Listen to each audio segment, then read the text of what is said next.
So today is my last day of unemployment. I got laid off 4 months ago, and tomorrow I start my new job. When I first got laid off, it felt like a real big step back on an already tough year. One day I had a routine, a plan, and then one day that just all disappeared and I had all the time in the world. And I think that might be the part that messed me up the most.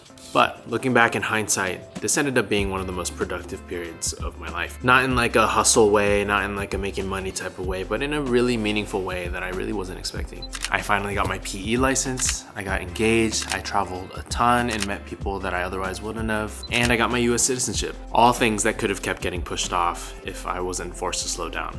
Just to be clear, I don't want to romanticize getting laid off. It was not a fun experience, it sucked, and if you're watching this and you're going through that process right now, I feel for you. But at the end of the day, I do think it created the space that I honestly didn't think I needed. I really wanted to make this video and to just document my layoff journey and how that went for myself in the future, God forbid if I get laid off again, or for anybody else going through this. I wanted to talk about the emotional side of my journey of getting laid off, but also the practical and logistical side of it, and how somehow it turned into a season of life that I'm really grateful for. But like I said, this is my last day of freedom, and we're not gonna waste it indoors. So let's take this outside.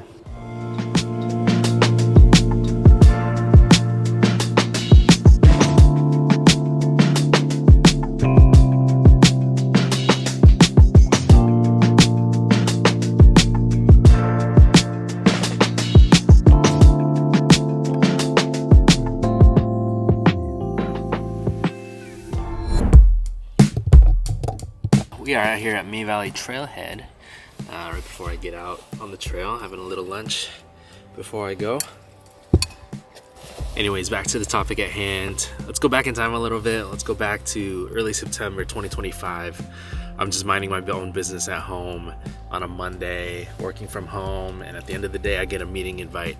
I don't remember exactly what it said, but something cryptic for the next morning, and it was said at the end to take it from home, right?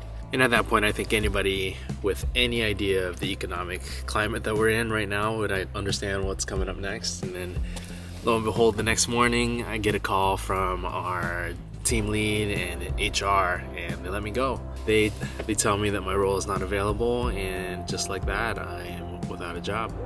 And I think looking back to that day, the most important thing that I did was just to take some time. I sat there and just let all my emotions get to me, put my head down, I cried, and just started processing what that meant for me. All of a sudden, all these plans and directions that I had, just poof, gone. So I just sat there for a little bit, breathed, decompressed, but most importantly, I grieved. As much as I don't like to admit it, I think everybody's job, including my own, is part of my identity to a certain degree, right? So I had to grieve that part of me and just figure out that whether I like it or not, it is part of me. I also grieved the time and effort that I put into my job and all of the long nights and the weekends that I spent working hard on all the projects, and for that to not mean as much as I thought it did. But I think most of all, I grieved the relationships that I had with my friends and coworkers and collaborators that I worked with, whether that be the people that I worked with in my office or the people that I collaborated with outside of the office. You spend a lot of time with these people and a lot of time working on projects together, and all of a sudden you just kind of get ripped apart from these people, and so you don't get to have the interactions that you're used to having every single day. And I think that's one of the more cruel parts about a layoff that people don't really consider. After I had a minute to breathe, I went straight to my inner circle and just relied on my inner circle and just called and messaged friends and family and anybody that was willing to talk. I remember calling my friend that I've been talking to since the night before. I called my mom pretty soon after that and gave her the bad news and just tried to process what that meant for myself and for our family. And eventually, as I figured more stuff out, I decided to call and talk to the colleagues that were also impacted. I think that's an important one, just to make sure you compare notes and compare experiences, but also to trauma bond a little bit, you know? When layoffs happen, it's hardly ever alone, so I think it's important to talk about all that kind of stuff and to find somebody that's going through similar things. I think this was the number one thing that helped me not panic and just get me grounded. It helped me talk through how I was feeling, and it gave me perspective on the fact that it's just a job, right? It doesn't define who I am fully. It is a part of me, and I think it's important to grieve that, but it's not the entirety of me. Okay, well, I'm gonna finish my lunch now, and then we're gonna get on the trail before it gets too late.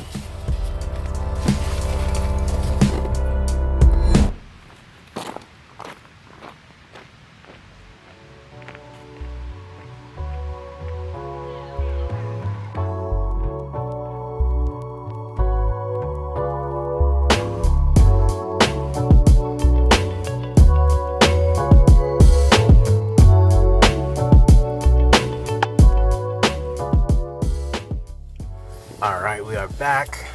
After grounding myself and getting over that initial shock, I think the number one thing that helped me make my unemployment so successful was just doing research.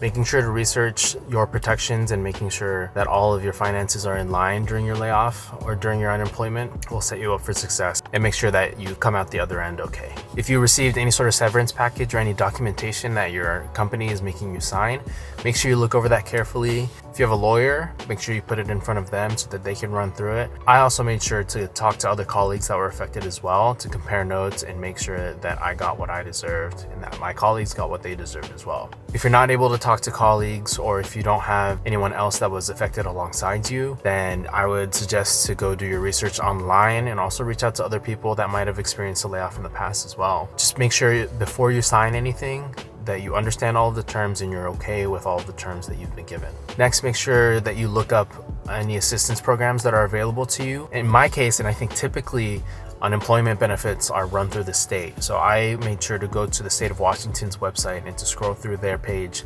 They had a lot of helpful information on there. I'll put some links down below if anybody's going through a layoff in Washington state. But make sure you look at what options are available for you in terms of unemployment benefits. Also, one other thing that I don't think is talked about very often is student loan repayment.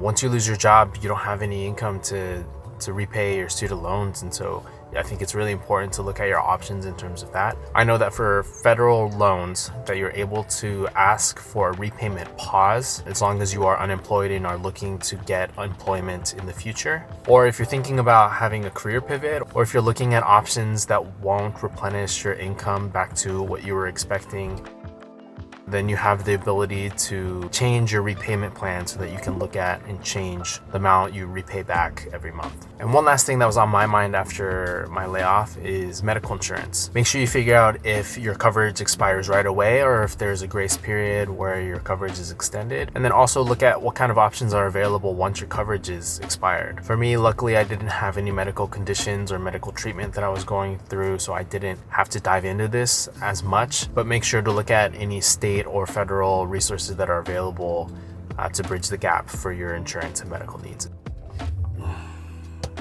All right, a couple things I wanted to add and clarify as I'm working on this edit. First off, I do just want to be clear that I was in an extremely fortunate and privileged position when I was laid off because I did have a decent emergency fund saved up and I didn't have any ongoing medical issues that were impacted by having a gap in insurance, which I did for I think a few weeks. Also, after doing a little bit more research on how unemployment benefits work nationwide, which I should have done before recording, I learned that Washington State has some of the highest unemployment benefits in the country at the time of recording this video. So I recognize that that is also really privileged in that your experiences may differ depending on what state you're from. Regardless of where you're from, like I said, I've put some links down in the description. They're not anything that you can't find from just a simple Google search, but I'm hoping that it can save some time and energy in your process. Again, this is all just from my experience, so if anybody has any questions, I'm still happy to answer them. I just may not be able to answer how things are in other states, but if anybody has any more questions about my own experience, I'm happy to answer them as well. So please feel free to DM me or just comment down below.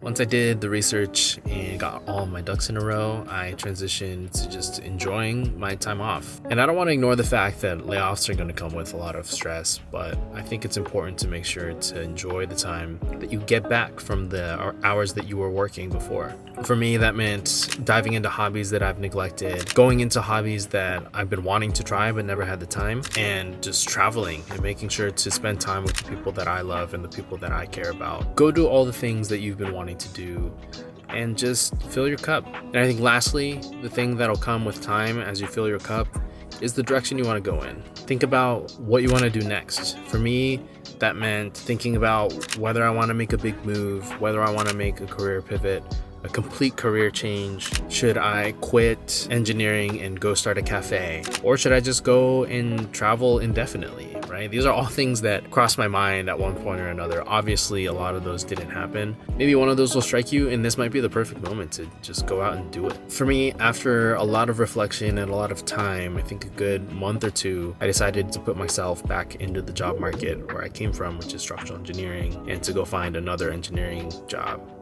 It's getting a little bit dark in here, and I think the car next to me is judging me a little bit while I record this, and so I'm gonna stop it here and I'm gonna get back on the road so we can finish this back at home. the sun has literally set on my last day of unemployment. You know, for a split second, I wasn't so sure that this unemployment was gonna end, in a sense that I didn't know what direction I was gonna go. I didn't know what I wanted. You know, it was quite the reckoning when I got laid off. I didn't know what to do. And I had a lot of time to reflect, and I'm really glad I did that. And I wish I could say that after all this time that I am just this changed person and that I lived happily ever after. But that's probably not the case. I'm gonna have my struggles with my new job and going back to work and everything. But I can at least say that after this time off, that I'm a better person and I'm better for the things that I accomplished during my time off. Yeah, if I could go back a few months, back to September when I got laid off, I would love to be able to tell myself that this layoff might be a blessing in disguise. And hopefully, if anybody's watching this video and it's going through something similar, maybe it is a blessing in disguise. Maybe it is the shakeup that you need to make some changes in your life and for you to find something that you truly deserve and that you're happy about. With the time that I was given with this layoff, I was able to really think about what's important to me and what drives me and what fills my cup. And I just hope that I can take it into my next chapter while working as well. As much as I'm glad to go back to work, I think it's really easy to fall into a routine in a negative way and fall into a rut. And I've been victim to that before. And so I don't want to be in that place again. And so I think a lot of what I learned through this layoff was how to get myself out of that. I know so much more about myself that I didn't know before. And so I'm so much better equipped to snap myself out of it and take myself out of those ruts. So yeah, I just wanted to pay forward my experiences. I owe a lot of my success during this time to the people that I leaned on. There were a lot of people that gave me such great advice. Some people that have experienced layoffs before that generously gave me their time and guided me through all of this. And so I hope that my experiences can be helpful for somebody out there. And I think, unfortunately, in the US, it's quite common for companies to have layoffs lately. I hope nobody ever gets laid off again and that nobody ever watches this video. In the seemingly inevitable case of more layoffs, I hope this video can help some people and that my experiences can help people find their way and navigate such a difficult and stressful time. There's no doubt that losing a job is an extremely stressful experience and something that you need to grieve from. It's an intense process, but I think there's silver linings to it, and I hope you're able to find peace with it. If you have any questions from this video, or if you just want to chat, feel free to reach out to me on Instagram. My Instagram's down below, or feel free to just comment on this video and I'll make sure to reply to every one of them. Thanks for watching. I'll catch you guys in the next video. Peace.